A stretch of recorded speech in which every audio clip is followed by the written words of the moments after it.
Okay, so if we don't make the World Cup, we have to rebuild this team, right? In rebuilding this team, can we go to those clubs in Europe where you have young upcoming Nigerian players and just try to bring them into the national team? No. So we should build from home here. Build from home. Okay. That's the best thing to do. Build from home. Because I don't even see those players coming to play for Nigeria. Right. Whether it's the Ethan Nwaneri or is it Chido Martin Obi or those players. Would you want to play in this team? In one way. No, let's be honest. Would you want to? When you have other national teams, look at Olise, for example.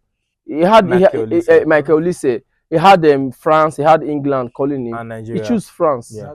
Look at even Mbappe, for example. Yeah. Cameroon, would you want to, like, you were born and raised there? Would you want to? So imagine we had a. It's not attractive enough. Yes, imagine a Saka, Olise, Karim Adeyemi, and Co in this team. Eberechi Eze in this team. Imagine we had Emmanuel Akanji in defense. In defense. You get the point. Tosin it's not attractive enough for them to come here. Chelsea in defense would have just. It's not attractive enough because now it's an indictment to us as a nation that our best talents are not being attracted to play for us. It's an indictment. You understand? That's what we are saying. It's an indictment to us that our best names. Look at Brazilian national team, for example. It was a taboo for Diego Costa not to play for them. It was a taboo for Pepe not to play for them because the dream of the average Brazilian is to represent this for the Selecao. Yes. They want to go back home. It doesn't matter if they were born in Japan. Yes. Once they become professional footballers, they want to defend the jersey. Messi could have played for Spain. You understand? Easily. He went back to Argentina easily. The players matter a lot. Can they select you to play for Super Eagles? The frustration. You see, that's another issue that I have with you. You are not comparing Nigeria with Portugal. You are not comparing Nigeria with Spain. You are not. You understand? It is Sweden. It is. You should have said Bolivia. Where is Bolivia? No, where is Bolivia? Where is Afghanistan? No, where is Afghanistan? That's what you should say now. Where is Slovenia? Yeah, where is Slovenia? Yeah, they have Sesko. At least they have Sesko. Where is Burundi? Where is Somalia? You understand? And this is the problem that we have. And I said it before you started talking. Why will you compare Nigeria? All fingers are not equal. Why will you compare? Why? Is Spain bigger than Nigeria? That's the standard that I want to have. Put the two teams in one side. They will let them play. Is Spain richer than Nigeria as a country? You get the point. Like, okay, all fingers are not equal. Why are you always striving to be this one? Why not strive to be this one? No, are you saying that Spain as a country is supposed to be better than Nigeria? See, if we have a very good league system that is competitive, the quality of players we would bring from the league would be very, very, they will be very, very qualitative. And from there, we can export them to the best clubs where they get football training. Okay, see this thing there. It's not even about league. I will argue that one too. It's about leagues. Yeah? It's about leagues. England will go for a World Cup if it's about league. England as a national team, they go far now. Check their last 3 tournaments. Where did they go? World Cup, Euros. Check their last 3 tournaments now. Quarterfinal. Euro 2020, they came second. That's the best achievement. Wait now, Euro 2020, they came 20. For a top league like the England Premier League. Oh, okay. I don't understand. No, what's this man saying? What's this man saying? You're talking about league. Let's put the league. Let's now look at the last. Okay, now look at the last 2 Euros and the last World Cup. I agree with you. We need to develop our league. I agree with you. But don't make it look like okay, let's ask this question now. Okay. What are the top 10 teams in the world presently? Then look at their leagues. England is not even part of the top 10. How will you say England is not part of the top 10? This man is not current in football. England is there. The English national team. No, even the English national team. No, I'm not talking about I'm talking about national team. Yes. How will you say England is not top 10? England is there, yes. Yes, England, yes. England. Top 10. The top 10 teams in the world, they have functional leagues. Look at this one. Let's not use England because England, they are perennial underachievers. They underachieve with the quality that they have. But the argument is this: Brazil, one of their biggest exports is football. It's football. Nigeria, with 200 and something million people, with this number of youths that love football, football should be a major export. Now, just to add, yes. You might think that the Brazilian league or the Argentinian league. That's where we need to. Excuse me, sir. We need to work on export talent. Excuse me, sir. Now you might think that the Brazilian league is not strong or the Brazilian league is not good, but Brazilian league is better. Than you understand? League. No, I'm not even, Nigerian league is too small. Now when you look at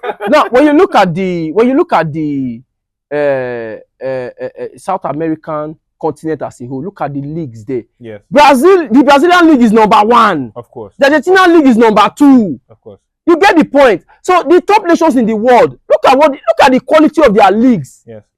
Nigeria does not look. You pick the Gambian league, you pick the Kenyan league, you pick the South African league, Egyptian league. Yes. Before you not even think about the Nigerian league. Look at from 2002. 2 goals from Victor Osimhen. Okay, look at when France won the World Cup, for example. Look at the quality of players in that team, and look at the clubs they were playing for.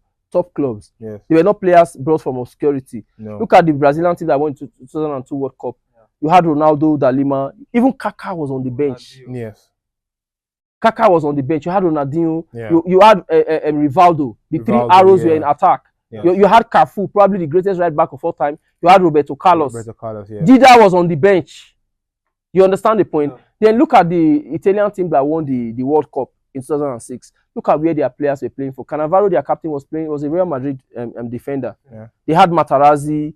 I think it was just after. Yeah, Grosso. It was Andre Pirlo, Zambrotta, Luca Toni, Mauro Camoranesi, Del Piero, Francesco Totti. You understand the point? I think it was just after Maldini retired. You understand? And then look at the Spanish team that won the 2010 World Cup. Look at Xavi, Iniesta, Fabregas, Alonso, Bussi, that's Busquets, David Villa, Fernando Torres, Iker Casillas, Victor Valdez, Pepe Reina, Sergio Ramos, Carlos Puyol. You understand the quality of the players they had. Yeah. Now look at the German team that won the 2014 World Cup. Andre Scholler was playing for Chelsea, or he moved to Chelsea after. Yeah. You had Mario Götze, you had Thomas Müller, the Ram Duta. You understand? You had the Toni Kroos. You had the Manuel Neuer. You understand? Now look at the French team that won the 2018 World Cup. You understand? Look at Mbappe. You had Giroud, Olivier Giroud. You had Griezmann. You had Hugo Lloris in goal. You had Paul Pogba at the peak of his power. You had Matuidi and Kante. Together, that midfield was so tight. Calm down. You understand the point? And then look at the Argentinian team that won the World Cup. Enzo Fernandez was already playing at Atletico Madrid. It was after the World Cup he moved to Chelsea. Yeah. Of course, they had Messi. They had Di Maria. They had Alvarez, probably one of the best strikers in the world in the past 5 years. They had Alvarez. They had Dibu Martinez, one of the best goalkeepers. Lisandro Martinez was on the bench. Yeah, you understand? So now, is it players for Fulham that you want to carry and win the World Cup to Kwesi? That's the point I'm making. Is it play? No, now. Is it you keep saying it's not the players? Is it Chukwueze that will win the World Cup for you? I'm coming. I'm going to counter him. Don't worry. I'm going to counter him. I'm going to counter him. Are you okay? Tell me now. You want to tell me that from Spain now? Atletico is a very big. Mr. Producer, calm down. Atletico Madrid is not a big club. Okay, Fulham is not a big club. No, this is what I'm saying. Okay. No, Atletico Madrid is bigger than Fulham. Our players should be at the biggest clubs. Correctly. Come on. But Atletico Madrid plays in the Champions League consistently. Fulham does not. No. So a player in Atletico Madrid has better exposure, better coaching. Fulham, yes. You understand? That's what I'm saying.